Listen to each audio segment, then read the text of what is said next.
Hello friends, स्वागत है आप सभी का एग्जाम प्लेटफॉर्म में। तो आज हम लोग सीटेट जनवरी 2024 जिसमें आज हम लोग सीडीपी के टोटल 30 क्वेश्चन को कवर करेंगे। तो सबसे पहले आप लोग एग्जाम प्लेटफॉर्म पे नए हैं तो आप लोग एग्जाम प्लेटफॉर्म को ज़रूर सब्सक्राइब कर लीजिए, और पिछले वाले जो वीडियो आप लोग यदि नहीं देखे हैं तो उसे भी आप लोग देखें, और ईवीएस का भी सेट प्रैक्टिस अपलोड किया गया उसे भी आप लोग जाके देखें। तो चलिए शुरू करते हैं आज का फर्स्ट क्वेश्चन। विकास का शीर्षगामी सिद्धांत क्या सुझाता है? यानी कि विकास के शीर्षगामी सिद्धांत के बारे में आप क्या जानते हैं? क्या होता है शीर्षगामी सिद्धांत? तो यहाँ पे है विकास केंद्र से बाहर की ओर होती है, या होता है विकास सिर से पैर की ओर होता है, सभी व्यक्तियों में समान दर से होता है, उसके बाद प्रकृति और वातावरण की मिश्रित क्रिया का परिणाम है। तो आपको बताना है कि शीर्षगामी बहुत सारे मतलब कि जो है प्रीवियस ईयर का जो सेट प्रैक्टिस किया गया है तो उसमें आप लोगों को इस क्वेश्चन के बारे में बताया भी गया है कि विकास का शीर्षगामी क्या होता है।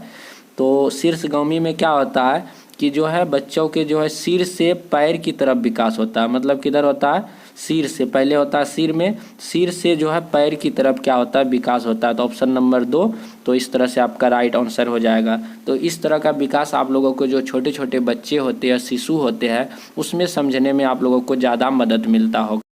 उसके बाद है अगला क्वेश्चन है आपका, निम्न में से कौन सा आनुवंशिक कारक है जो विकास को प्रभावित करता है?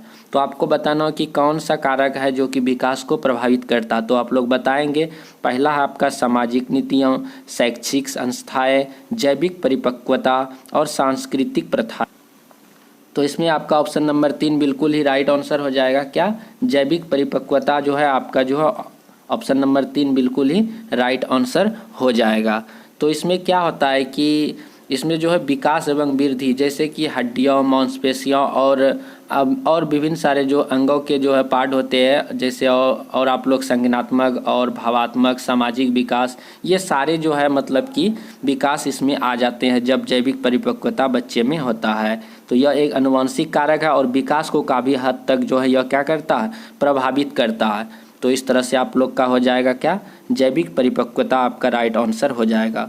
उसके बाद अगला क्वेश्चन है आपका, बहुत छोटे बच्चों के लिए निम्न में से कौन सी सामाजिकरण की प्राथमिक संस्था है? बहुत छोटे बच्चे जब होते हैं, जो कि प्राथमिक स्तर के बच्चे होते हैं, उनमें मतलब कि बताया जाता है कि सामाजिकरण की जो प्राथमिक जो संस्था होता है, जो प्राइमरी होता है, तो फर्स्ट टाइम उसका जो समाजीकरण कहाँ होता है? समाजीकरण बच्चों में होने का मतलब हुआ क्या कि जो घर के रीति रिवाज होते हैं, संस्कृति होते हैं, कैसे उठना है, कैसे बैठना है, कैसे खाना है, इस तरह की क्रिया वो कहाँ पे सीखते हैं? तो उसमें जो छोटे बच्चे का जो समाजीकरण होता है तो वो जो है परिवार में होता है। कहाँ पे होता है? परिवार में। यानी कि आपका राइट आंसर हो जाएगा क्या? ऑप्शन नंबर 4 परिवार। तो परिवार में जो भाई बहन होते हैं, बच्चे के माता पिता होते हैं, वहीं पे वो क्या करते हैं? रीति रिवाज और संस्कृति को सीखते हैं। तो उसका क्या होता है? समाजीकरण फर्स्ट टाइम में होता है। यदि वहीं पे यदि सेकेंडरी आपका बोला जाए तो विद्यालय में होता है प्राइमरी, मतलब कि समाजीकरण। तो बच्चों का सबसे पहले समाजीकरण जो होता है परिवार में होता है, उसके बाद जो होता है द्वितीयक समाजीकरण आपका जो है विद्यालय में होता है, और तृतीयक आपका जो मीडिया हो गया, उसके बाद विज्ञापन के द्वारा जो है उसमें बच्चे सीखते हैं। तो इस तरह से आपका परिवार राइट आंसर हो जाएगा। उसके बाद अगला क्वेश्चन है, जीन पियाजे के संज्ञानात्मक विकास सिद्धांत के अनुसार अधिकतर बच्चे किस चरण में मूर्त समस्याओं के बारे में तार्किक रूप से सोचने में सक्षम हो जाते हैं? तो जीन पियाजे के बारे में आपको बताना है कि उसका जो कौन सा सिद्धांत है जिसके अंतर्गत जो अधिकतर बच्चे जो है ना क्या होते हैं? मूर्त मतलब कि समस्याओं के बारे में तार्किक रूप से सोचने लगते हैं। मूर्त मतलब क्या हो गया? किसी भी चीज़ को, जैसे ये टेबल है, मतलब कि ये कुर्सी है, तो इन सारे चीज़ों को वह बच्चे क्या करते हैं? देख करके जो है वो बताने लगते हैं कि यह टेबल है, उसके बारे में जो इस तरह से मतलब कि बताने लगते हैं कि यह टेबल है, कुर्सी है, तो उसमें मतलब कि अपना तार्किक जो है सोच देने में सक्षम हो जाते हैं। तो वह यदि यहाँ पे मूर्त मतलब की समस्या को है तो मूर्त समस्या के बारे में बताएंगे कौन सा अवस्था में? तो मूर्त संक्रियात्मक। तो आपका राइट आंसर हो जाएगा ऑप्शन नंबर 3 मूर्त संक्रियात्मक अवस्था। तो इसमें जो है जो पियाजे साहब था उन्होंने संवेदी गमक जो दिया था, उसके बाद पूर्व संक्रियात्मक, उसके बाद मूर्त संक्रियात्मक, उसके बाद औपचारिक संक्रियात्मक, ये चारों जो है आपका जो सिद्धांत किसने दिया है? पियाजे साहब ने दिया है। तो उसके बाद बढ़ते हम लोग अगले क्वेश्चन की तरफ। उसके बाद है आपका जीन पियाजे के अनुसार व्यवहारों और विचारों को संयोजन, व्यवस्थित और पुनर्संयोजन और व्यवस्थीकरण करके सुसंगत प्रणाली में लाना क्या कहलाता है। तो जीन पियाजे के अनुसार जो है व्यवहार और विचारों को संयोजन करके जो है पुनः नए मतलब कि पुनर्व्यवस्थित रूप में उसे लाना क्या कहलाता है। असंतुलीकरण, उसके बाद संकल्पना, संगठन और मिथ्या धारण। तो यह जो है आपका ऑप्शन नंबर 3 संगठन कहलाता है। क्या कहलाता है? संगठन। इसमें क्या होता है, जैसे कि बच्चे हैं तो उसमें जो प्रेजेंट टाइम में जो उसके अंतर्गत जानकारी है, ज्ञान है, और जो है पुराने मतलब कि अभी प्रेजेंट टाइम में जो जानकारी है और जो वह अर्जन करेगा, नए जानकारी को अर्जन करेगा, जो वह मौजूदा स्कीमों में वह क्या कर लेते हैं, आत्मसात करते हैं। या आप लोग कह सकते हैं नई जानकारी को व्यवस्थित कर मौजूदा स्कीमों को आत्मसात कर लेना ही क्या कहलाता है, संगठन कहलाता है। यानी कि प्रेजेंट टाइम में बच्चे के अंदर जानकारी है, फिर वह नई जानकारी को अपने अंदर लिया, इस तरह से वह अपने अंदर क्या किया, उस चीज़ को अरेंज कर लिया, आत्मसात कर लिया, वही आपका संगठन कहलाता है। तो ऑप्शन नंबर 3 आपका बिल्कुल ही राइट आंसर हो जाएगा, संगठन। उसके बाद चलिए अगला क्वेश्चन देखते हैं। तो उसके बाद है लेव वाइगोत्स्की के अनुसार, किसके अनुसार, लेव वाइगोत्स्की के अनुसार डैश चिंतन और अधिगम विकास प्रक्रिया में महत्वपूर्ण भूमिका निभाते हैं। तो चिंतन और कौन सा है कि जो दोनों मिल के अधिगम विकास में जो सीखने सिखाने की क्रिया में बच्चों में क्या करता है, काफ़ी ज़्यादा इम्पोर्टेंस रोल निभाता है। जैसे पुरस्कार और दंड, पुरस्कार और दंड तो जैसे ही देखते हैं तो ये कभी ऑप्शन मतलब कि सही होगा ही नहीं। उसके बाद है सांस्कृतिक उपकरण, उसके बाद है समान योग्यता समूह निर्माण, उसके बाद है अग्रिम आयोजक। तो इसमें से बताना है कि कौन सा ऑप्शन सही होगा। तो इसमें जो है सांस्कृतिक उपकरण जो है, सांस्कृतिक उपकरण और चिंतन, ये दोनों मिलके जो है अधिगम विकास की प्रक्रिया में काफ़ी ज़्यादा भूमिका निभाते हैं। किसके अनुसार, लेव वाइगोत्स्की के अनुसार। अब आप लोग कहेंगे कि सांस्कृतिक उपकरण क्या होगा, तो सांस्कृतिक उपकरण के अंतर्गत जो है सामाजिक संपर्क, भाषा, संस्कृति, ये सारे बात जो है इसके अंतर्गत आ जाता है। तो ये सारे और चिंतन दोनों मिलके जो है क्या करता है, अधिगम को सुसाध्य मतलब कि बहुत ही ज़्यादा सुगम बनाता है। उसके बाद अगला क्वेश्चन है आपका, लेव वाइगोत्स्की के सिद्धांत में वह योजना जिसमें अध्यापिका विद्यार्थियों के लिए सवालों का सरलीकरण करती है, उन्हें संकेत देती है और सवालों को हल करने के प्राथमिक चरण बताती है ताकि वे दी गई समस्या के समाधान को खोजने में आने वाली बाधाओं को पार कर सके, क्या कहलाती है। तो क्लास में जैसे शिक्षक या शिक्षिका आते हैं तो बच्चे को कुछ सवाल बनाने के लिए देते हैं, तो बनाने के लिए देते हैं तो बट बच्चे जो उस पर फंसते हैं, तो शिक्षक का भी रोल होता है कि क्या उस बच्चे को जो है कुछ हिंट्स दिया जाए और तब तक दिया जाए जब तक वह बच्चे जो है उस चीज़ को नहीं कर पाते हैं। तो जहाँ पे बच्चे फंसेंगे तो उसको कुछ हिंट्स दिया जाए कि बच्चे को मतलब कि ऐसे करना है, उसके आगे ऐसे करना है, उसके और मतलब कि अगला स्टेप में इस तरह का करना है। तो इस तरह का जो सहारा दिया जाता है शिक्षक के द्वारा, जो बाधाएं उत्पन्न होने पर जो उसे समस्या समाधान के लिए खोजने के लिए जो मतलब कि उसे सहारा दिया जाता है, संकेत दिया जाता है, वही आपका स्कैफोल्डिंग यानी कि पाड़ कहलाता है। ऑप्शन नंबर 1 क्या कहलाता है, स्कैफोल्डिंग। तो ऑप्शन नंबर 1 आपका जो है बिल्कुल राइट आंसर हो जाएगा। उसके बाद है अगला क्वेश्चन आपका, लॉरेंस कोहेलबर्ग ने बच्चों और वयस्कों में संबंधित किस विषय की जांच की थी। तो आपको लॉरेंस कोहेलबर्ग जो कि नैतिकता का सिद्धांत दिया था, तो उसने जो है बच्चों और वयस्कों से संबंधित किस विषय की जांच की थी। तो इन चारों ऑप्शन में आपको बताना है कि जैसे ही आप लोग लॉरेंस कोहेलबर्ग से आप लोग क्वेश्चन देख रहे होंगे तो आपको डायरेक्ट आंसर हिट करता होगा ऑप्शन नंबर 3 नैतिक तर्क का विकास। तो वह बच्चों और वयस्कों में जो इस तरह का जांच किया था नैतिक तर्क का विकास। इसमें क्या होता है कि सही गलत का फर्क करना, तो सही गलत का फर्क करना ही नैतिक तर्क, आपका नैतिक तर्क का सिद्धांत कहलाता है, जो कि लॉरेंस कोहेलबर्ग द्वारा दिया गया था। इसके अंतर्गत जो है कि टोटल 6 चरण दिया था, बट इनको जो है 3 मुख्य चरणों में विभक्त किया गया था, जो कि आपका 3 मुख्य था। क्या, जो पूर्व परंपरागत रूढ़िगत जो नैतिकता का सिद्धांत था, जो कि 4 से 10 वर्ष के बच्चे आते हैं और इसमें नैतिकता जो है 0 पाया जाता है, मतलब कि सही गलत का फर्क बच्चे नहीं कर पाते हैं। उसके बाद था दूसरा आपका परंपरागत, क्या था, परंपरागत रूढ़िगत नैतिकता, जो कि 10 साल से 13 साल के बच्चे इसमें आते हैं। और इस जो होते हैं परंपरागत रूढ़िगत मतलब कि नैतिकता में बच्चे जो है जो समाज के द्वारा कानून और नियम बनाया गया है तो उस नियम को बच्चे क्या करते हैं, मानते हैं और उसी के अनुसार चलते हैं। उसके बाद होते हैं 13 साल से अधिक उम्र के बच्चे जो है उत्तर परंपरागत रूढ़िगत के अंतर्गत। इसमें बच्चे जो है खुद के सुनते हैं, जो मतलब कि समाज के द्वारा नियम बनाया गया है वह सही है गलत है वो उसको नहीं चुनता। बच्चे जो है खुद क्या सही है क्या गलत है खुद डिसाइड करता है, उसके अंतर्गत इतना नैतिकता आ जाती है। तो इस तरह से 3 प्रकार के 3 चरणों में नैतिकता को विभक्त किया था लॉरेंस कोहेलबर्ग साहब। पहला हो गया आपका पूर्व परंपरागत रूढ़िगत, दूसरा हो गया परंपरागत रूढ़िगत, उसके बाद हो गया उत्तर परंपरागत रूढ़िगत नैतिकता। इस तरह से 3 था। तो यहाँ पे पूछ रहा था कि बच्चों और वयस्कों से संबंधित किस विषय की जांच की थी, तो नैतिक तर्क का विकास। उसके बाद अगला क्वेश्चन है, एक अध्यापिका को अपने विद्यार्थियों में निम्न में से किस पहलू को बढ़ावा देना चाहिए। तो एक अध्यापिका के बारे में बताया गया है कि अपने विद्यार्थियों को निम्न में से किस पहलू को बढ़ावा देना चाहिए। तो निष्क्रिय नकल, तो ये तो कभी करना ही नहीं चाहिए विद्यार्थियों में। कंठस्थ स्मरण, कभी भी किसी भी चीज़ को रटने के लिए आज्ञा देना ही नहीं चाहिए, ये भी गलत हो जाएगा। उसके बाद है उच्च प्रतिस्पर्धा, कभी भी बच्चों में प्रतिस्पर्धा एक दूसरे से कंपैरिजन नहीं करना, ये भी गलत हो जाएगा। तो उसे बढ़ावा देना है बच्चों में किस चीज़ का, ज्ञान निर्माण के लिए। तो ज्ञान निर्माण कहने का मतलब क्या हो गया, उसके सोच में वृद्धि करना है, समस्या समाधान के लिए उसके अंतर्गत मतलब कि उससे बच्चे को आगे बढ़ाना है, रचनात्मक बनाना है, सहयोग की भावना उसके अंतर्गत जागृत करना है। तो इस तरह के काम करने हैं आप अध्यापक के रूप में एक विद्यार्थी के लिए। तो यहाँ पे वही क्वेश्चन है, विद्यार्थियों के लिए निम्न में से किस पहलू को बढ़ावा देना है, तो ज्ञान निर्माण में आपको क्या करना, उसको बढ़ावा देना है। तो ज्ञान निर्माण के अंतर्गत सोच, समस्या समाधान, रचनात्मक, सहयोग, इस सारे चीज़ों को उसके अंतर्गत डेवलप करना है।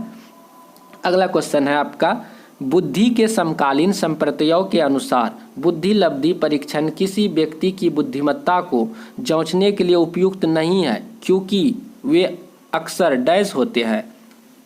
तो यहाँ पे बुद्धि लब्धि के बारे में बताया जा रहा है, जो बच्चों के लिए बुद्धि लब्धि इस्तेमाल किया जाता है बुद्धि को मापने के लिए, जांचने के लिए, तो यह जो है अक्सर जो है यह मतलब कि उपयुक्त नहीं होता। तो किस चीज़ के लिए उपयुक्त नहीं है, वैध, विश्वसनीय, सांस्कृतिक रूप से पूर्वाग्रहित और व्यापक। तो ये जो है सांस्कृतिक रूप से पूर्वाग्रहित है, यह इस चीज़ के लिए अक्सर जो है यह उपयुक्त नहीं होता है। तो ऑप्शन नंबर 3 आपका बिल्कुल ही राइट आंसर हो जाएगा।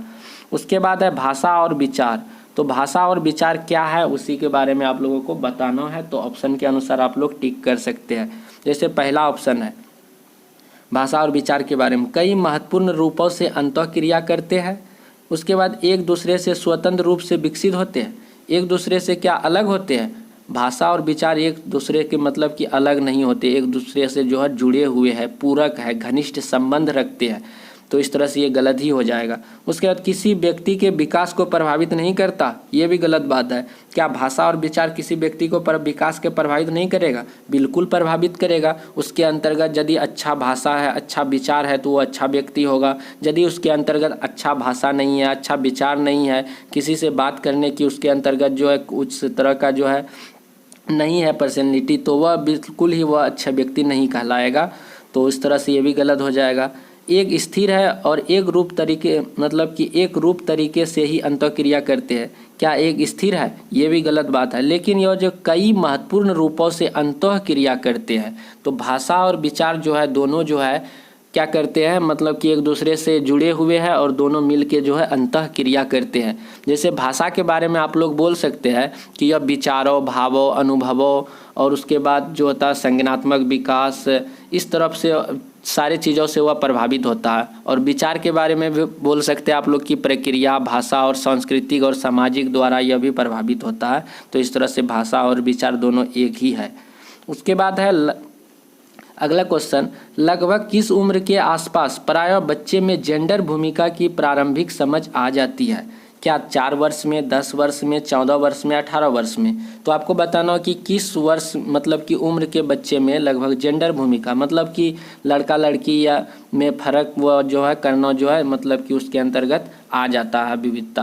तो ये जो लगभग जो है अक्सर जो है 4 वर्ष के जब उम्र के बच्चे होते हैं तो उसी टाइम में जो है वह बच्चे के अंतर्गत ये अंदर जो है ये सारी भावनाएं जो आ जाती है। ये लड़का है, ये लड़की है, हम लड़का है तो हम गुड़िया से नहीं खेलेंगे, लड़की गुड़िया से खेलती है, हम गाड़ी ट्रक से खेलेंगे, लड़कियां जो गुड़िया से खेलेगी। इस तरह की भावनाएं जो उसके अंतर्गत आ जाती है लगभग जब वह 4 साल के बच्चे हो जाते हैं। तो वह जो है जेंडर रूढ़ि मतलब कि वो उस चीज़ को समझने लगते हैं। उसके बाद है शिक्षा में समावेशन को बढ़ावा देने के लिए एक अध्यापक को ऐसा कक्षा वातावरण पैदा करना चाहिए जो, अब समावेशन मतलब क्या होता है, इसमें जो सभी धर्मों सभी जातियों के विद्यार्थियों के लिए जो है एक जैसा समान शिक्षा प्रदान करना, यही लगभग मतलब कि आप बोल सकते हैं यह समावेशन का ही रूप है। तो समावेशी शिक्षा के लिए जो एक अध्यापक को कक्षा कैसा वातावरण पैदा करना है तो आपको बताना है यहाँ पे। जैसे पहला ऑप्शन है विविधता के प्रतिग्रहण को पोषित करे। उसके बाद है रूढ़िवाद और नवीकरण को बढ़ावा देना, ये तो गलत ही है। योग्यता के बारे में सत्य धारण एवं पोषित करे। विद्यार्थियों में प्रतिस्पर्धा, ये भी ऑप्शन आपका गलत ही है। तो कौन सा ऑप्शन सही हो जाएगा, तो ऑप्शन नंबर 1 देखिए, विविधता के प्रति ग्रहण को पोषित करना। ये जो है बहुत ही मतलब कि एक अच्छा वातावरण पैदा है जिसके द्वारा जो हम समावेशी विकास को जो समावेशी शिक्षा को बढ़ा सकते हैं। किसके द्वारा, विविधता के प्रति ग्रहण को पोषित करके। उसके बाद अगला क्वेश्चन है आपका मूल्यांकन को अधिगम के लिए मूल्यांकन। क्या क्वेश्चन है, मूल्यांकन को अधिगम के लिए मूल्यांकन रूप में इस्तेमाल करने के लिए क्या करना चाहिए। ऑप्शन है मूल्यांकन एक निरंतर प्रक्रिया के रूप में करें, मूल्यांकन आधा पाठ्यक्रम पूरा होने के बाद मूल्यांकन करें। क्या आधा पाठ मतलब कि सिलेबस खत्म हो गया उसके बाद ही मूल्यांकन सिर्फ करना है, ये भी गलत है। सत्र के अंत में अब पूरा पढ़ाई खत्म हो गया, पूरा सिलेबस खत्म हो गया, एक बार सिर्फ लास्ट में आप एग्जाम ले लिए तो वही क्या मूल्यांकन का हो गया, ऐसा भी नहीं करना है। सत्र के शुरू में ही मूल्यांकन करें, अब सिलेबस चालू ही नहीं हुआ, आप शुरू में पहले उसका मूल्यांकन ही कर लिए तो ये भी गलत है। मूल्यांकन एक निरंतर प्रक्रिया के रूप में हो, मतलब कि लगातार जो है मूल्यांकन होनी चाहिए। ये ऑप्शन आपका बिल्कुल ही राइट आंसर हो जाएगा। उसके बाद अगला क्वेश्चन है आपका निम्नलिखित में से कौन सा सवाल विद्यार्थियों में आलोचनात्मक चिंतन को बढ़ावा देने में मददगार है। यानी कि विद्यार्थियों के अंतर्गत जो वह चिंतन पैदा हो, समझ विकसित हो, तो इस तरह से किस प्रकार का उससे क्वेश्चन किया जाए तो इससे ज़्यादा उसका जो है आलोचनात्मक चिंतन बढ़ेगा। जैसे है a+b का होल स्क्वायर क्या होगा, भारत का पहला राष्ट्रपति कौन था, हम किस तरह भविष्य में जल संकट को टाल सकते हैं, बाल दिवस किस तारीख पर मनाया जाता है। अब देखिए a+b का होल स्क्वायर क्या है, यदि जानता है तो आराम से बच्चे बोल देगा, किसी भी तरह से उसमें माइंड में जोर देने की बात ही नहीं है, सिंपल है। उसके बाद देखिए भारत का पहला राष्ट्रपति कौन है, यदि जानता है बच्चा तो तुरंत बोलेगा डॉक्टर राजेंद्र प्रसाद, कोई सिंपल कुछ उसमें सोचना नहीं है। बाल दिवस किस तारीख को मनाया जाता है तो 14 नवंबर को बाल दिवस मनाया जाता है। तो इस तरह से बच्चे में कोई टेंशन नहीं है, कोई सोचने वाली बात नहीं है। बट ऑप्शन नंबर 3, हम किस तरह भविष्य के जल को संकट में टाल सकते हैं, जो हमारे जो भविष्य का जल मतलब कि भविष्य के रूप में जो जल है उस जल के जो है संकट को हम टाल सकते हैं। इसमें बच्चे को जो बहुत सारे थिंकिंग करना पड़ेगा, क्या करें इसके लिए कि तब हमारा जो है भविष्य में जो है जल जो है संकट जो है वह टल जाएगा। तो ये ऑप्शन नंबर 3 जो है काफ़ी ज़्यादा विद्यार्थियों में जो है आलोचनात्मक चिंतन को बढ़ावा देगा। ऑप्शन नंबर 3 बिल्कुल ही राइट आंसर हो जाएगा।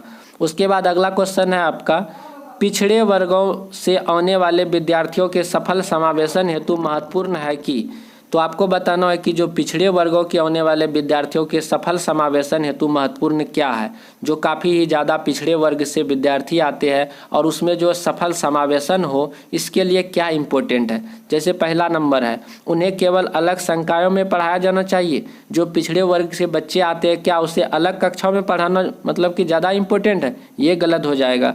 उनमें से अपनेपन की भावनाओं को बढ़ावा दिया जाए, तो ये बहुत ही ज़्यादा इम्पोर्टेंट और सटीक ऑप्शन है। उनमें जो है अपनेपन, जो पिछड़े वर्ग के जो बच्चे आते हैं उनमें भी जो है एक मतलब कि एक साथ मिलजुल के उसको पढ़ाया जाए तो ये ज़्यादा इम्पोर्टेंट रखता है। तो उनमें जो है अपनेपन की भावनाओं को बढ़ावा दिया जाए, उसे ऐसा नहीं लगे कि ये हम जो काफ़ी पिछड़े वर्ग के बच्चे हैं, वो अमीर है, वो गरीब है, वो दूसरे जाति का है, हम दूसरे जाति के हैं, उसे इस तरह की भाव उसके अंतर्गत जो जागृत होने के लिए हमें देना ही नहीं है। तो इस तरह से ऑप्शन नंबर 2 आपका बिल्कुल ही राइट आंसर हो जाएगा। उसके बाद बढ़ते हम लोग अगले क्वेश्चन की तरफ।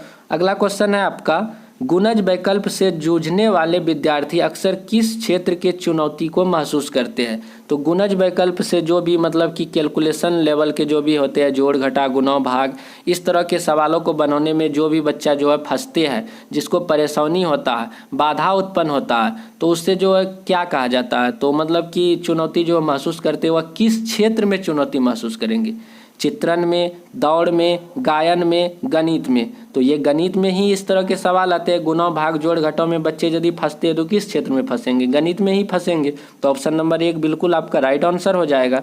उसके बाद अगला क्वेश्चन है आपका, निम्न में से कौन सा प्रावधान दृष्टिबाधिता से जूझने वाले विद्यार्थियों के समावेशन में बाधक बन जाता है। तो आपको बताना है कि निम्न में से जो है कौन सा प्रावधान है जो दृष्टिबाधित छात्र है, जो जिसे दिखाई नहीं पड़ते हैं, तो दृष्टिबाधित छात्रों से जो जूझने वाले विद्यार्थियों के समावेशन में बाधक बन जाता है। ब्रेल किताब, तो जिसे दिखाई नहीं पड़ता उसे यदि ब्रेल किताब दिया जाए तो ज़्यादा इम्पोर्टेंट है, उसमें तो और ही अच्छा है। उसके बाद स्पर्शनीय मानचित्र, और उसे छू कर उस चीज़ को मतलब कि वह अध्ययन करेगा, ये भी ज़्यादा अच्छा है, बेटर है उसके लिए, दृष्टिबाधित के लिए।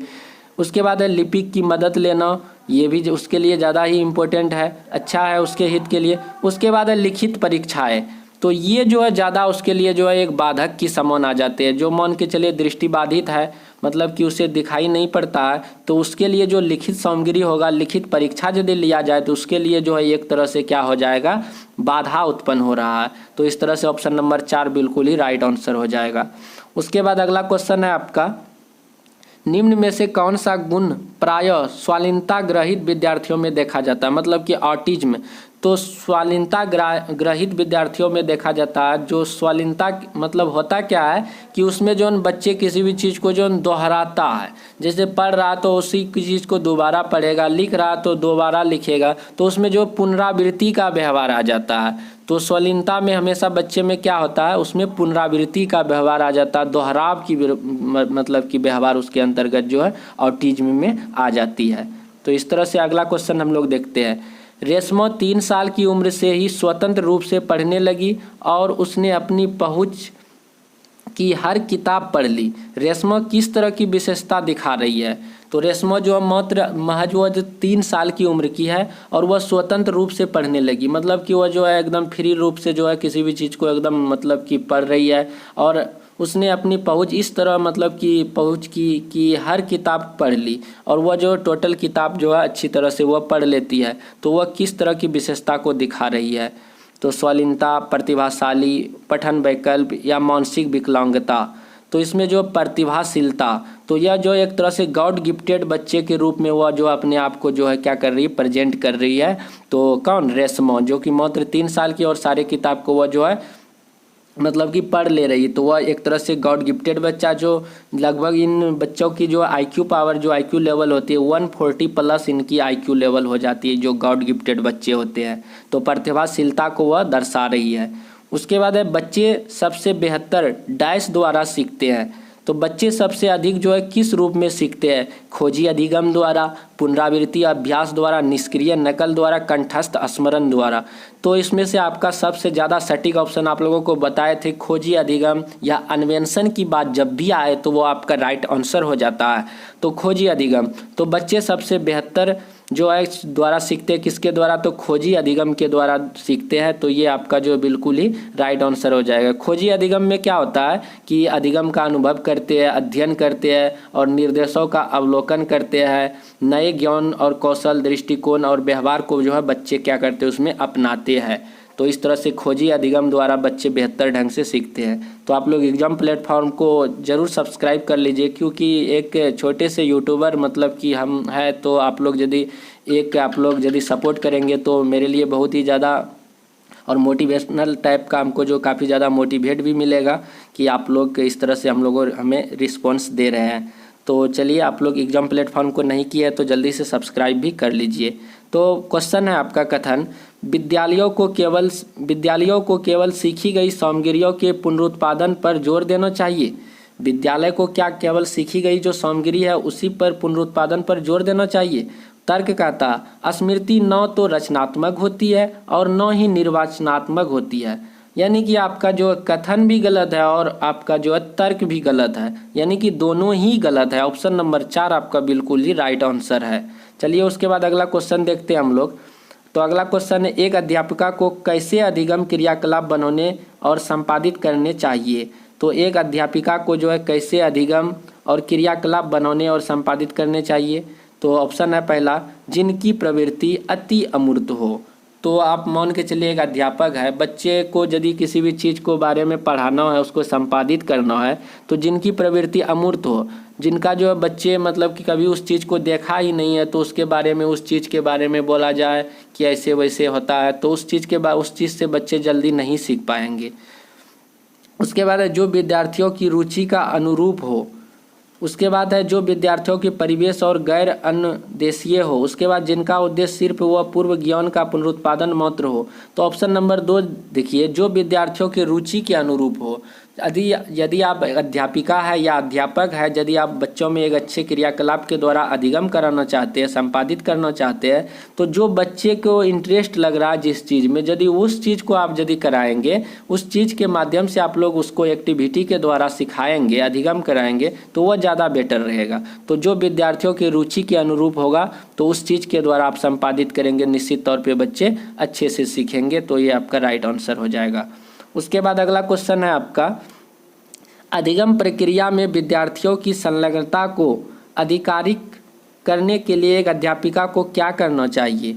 इसमें अधिगम प्रक्रिया में विद्यार्थियों की संलग्नता मतलब कि बच्चे जो है अधिगम प्रक्रिया में जुटे, तो इसके लिए जो है अध्यापिका को क्या करना चाहिए। पहला ऑप्शन है, विद्यार्थियों की स्वायत्तता को न्यूनतम कर देना चाहिए, विकर्षणों और अधिकतम कर देना चाहिए, व्यक्तिगत विकल्पों को न्यूनतम कर देना चाहिए, कार्य की सत्यता की अधिकतम कर देना चाहिए।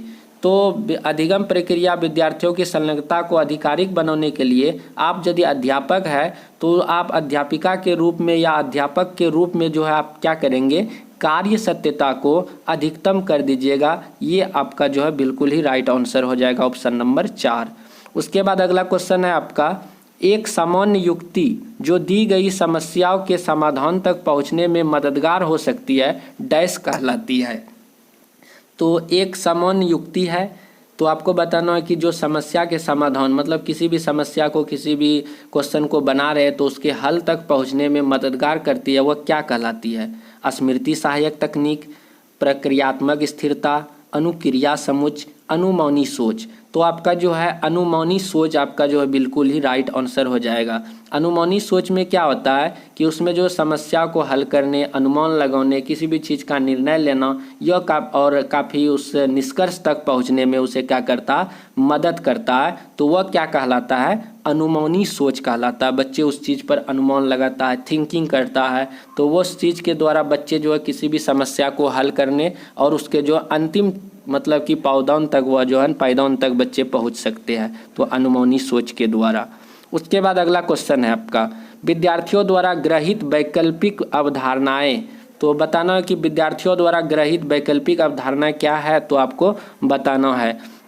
जैसे पहला ऑप्शन है, अधिगम प्रक्रिया में कोई भूमिका नहीं निभाती है। क्या अधिगम प्रक्रिया में जो है कोई भूमिका नहीं निभाता, ये जो है बिल्कुल ही गलत ही है। उसके बाद है पूरी तरह अतार्किक और अविवेकीय होती है, ये भी गलत है। विद्यार्थियों के सहज सिद्धांतों को ज्ञान को दर्शाती है, ये सही बात है। ग्रहित जो वैकल्पिक अवधारणा होते हैं वो विद्यार्थियों के सहज सिद्धांतों और ज्ञान को क्या करती है, दर्शाती है। तो ऑप्शन चौथा भी है कि उसे अनदेखा कर देनी चाहिए, ये भी तो आपका गलत ही हो जाएगा। तो ऑप्शन नंबर 3 जो है आपका पॉजिटिव बिल्कुल है, तो सही है। उसके बाद है अधिगम। बताना है कि अधिगम क्या है। अधिगम क्या होता है, सीखने सिखाने की जो होता है क्रिया होती है वही एक क्या होता है, अधिगम होता है। तो ऑप्शन के अनुसार आप लोगों को क्या करना, बताना है कि कौन सा ऑप्शन सही है। जैसे संवेगों से महत्वपूर्ण रूप से प्रभावित होता है, तो बिल्कुल ही सही बात है। संवेग जो होता है, इमोशन होता है, इमोशन के द्वारा, हाव भाव के द्वारा, व्यक्तियों के द्वारा जो है अधिगम काफ़ी ज़्यादा प्रभावित होता है। जैसे बच्चे को किसी भी चीज़ को पढ़ाना है तो हाथ के इशारा द्वारा, आँख के द्वारा, उस सर को हिला के, इस तरह से वो आप जो संवेग देंगे, इमोशन देंगे, उससे बच्चे क्या होंगे, ज़्यादा सीखेंगे। तो इस तरह से संवेगों से महत्वपूर्ण रूप से प्रभावित होता है क्या, आपका इमोशन के द्वारा ज़्यादा प्रभावित, इफेक्टिव होता है क्या, आपका अधिगम जो है। तो अधिगम मतलब कि क्या है, तो संवेगों से महत्वपूर्ण रूप से प्रभावित होता है आपका अधिगम। उसके बाद अगला क्वेश्चन है आपका कथन है। कथन में कहा जा रहा है एक अध्यापक द्वारा विद्यार्थियों के संप्रदाय की समझ पाने के लिए अधिगम करने हेतु अभिप्रेरित करना चाहिए। बिल्कुल सही बात है। उसके बाद तर्क आता अधिगम अधिक प्रभावी और अर्थपूर्ण होता है अगर वो महारत अनुमुखी हो। ये भी सही बात है। तो आपका जो कथन भी सही है और तर्क भी सही है और सही व्याख्या भी कर रहा है, तो ऑप्शन नंबर 1 आपका बिल्कुल निश्चित तौर पे सही है। उसके बाद है आपका 29 नंबर क्वेश्चन है निम्न में से कौन सा कारक विद्यार्थियों के अधिगम में बाधक बन जाता है। तो निम्न में से कौन सा ऑप्शन है, कौन सा कारक है, कौन सा फैक्टर है जो विद्यार्थियों के अधिगम में जो है एक बाधक के रूप में सामने आ जाता है। तो वातावरण में स्वाभाविक सहज पारस्परिक क्रिया, स्व अभिप्रेरित अभ्यास, जानने और खोज करने की चाव, कठोर और अनम्य पाठ्यक्रम। तो बच्चों के लिए जो है अधिगम में जो है एक बाधा बन जाती है यदि उसके लिए जो है एक कठोर पाठ्यक्रम, हार्ड पाठ्यक्रम सिलेबस रख दिया जाए तो वह बिल्कुल तौर पे जो है बच्चे की पढ़ाई में वह बाधा बन जाएगा। तो कभी भी जो है वो एनसीएफ मतलब कि एनसीएफ 2005 भी आपका जो है मतलब कि 2005 भी यही कहती है कि जो शिक्षा बिना बोझ का होना चाहिए, उसका सिलेबस काफ़ी ज़्यादा लचीला होना चाहिए। तो इस तरह से एनसीएफ 2005 भी बताती है। तो यहाँ पे कठोर और अनम्य पाठ्यक्रम के बारे में बोल रहा है जो कि बच्चों के लिए काफ़ी भी ज़्यादा यह बाधक के समान है। तो ऑप्शन नंबर 4 बिल्कुल ही राइट आंसर हो जाएगा। उसके बाद है अपनी स्वयं की संज्ञानात्मक प्रक्रियाओं में अवगत होना क्या कहलाता है। तो आपको बताना है कि अपनी स्वयं की जो संज्ञानात्मक प्रक्रिया है उसमें अवगत होना क्या कहलाता है, स्मृतिकरण, समायोजन, परासंज्ञान या विलंबित नकल। तो आपको बताना है कि कौन सा ऑप्शन सही हो जाएगा। तो ऑप्शन नंबर 3 जो है परासंज्ञान जो है इसका बिल्कुल ही राइट आंसर हो जाएगा। इसमें क्या होता है, अपने स्वयं के विचारों, भावनाओं और कार्यों पर जो है चिंता मतलब कि स्वयं करते हैं और स्वयं अपने जो है जो प्रश्न होते हैं उनके जो है हल भी करते हैं और जांच भी करते हैं। तो इस तरह से होता है क्या, परासंज्ञान मतलब कि अपनी स्वयं संज्ञानात्मक प्रक्रियाओं से अवगत होना मतलब कि परासंज्ञान कहलाता है। बच्चे इसमें खुद उस चीज़ पर विचार करते हैं, अमल करते हैं और कार्यों के जो है निष्कर्ष तक पहुंचते हैं, यह कहलाता है आपका परासंज्ञान। तो इस तरह से हम लोग जो है आज सीडीपी के टोटल जो है 30 क्वेश्चन इसमें हम लोग कवर किए। तो आशा करते हैं कि आप लोगों को वीडियो अच्छी तरह से समझ में आया होगा सारे क्वेश्चन। तो अपने फ्रेंडों को जरूर शेयर कीजिए और चैनल को जल्दी से सब्सक्राइब भी कर लीजिए। तो मिलते हैं हम लोग अगले वीडियो पे। जय हिंद, जय भारत।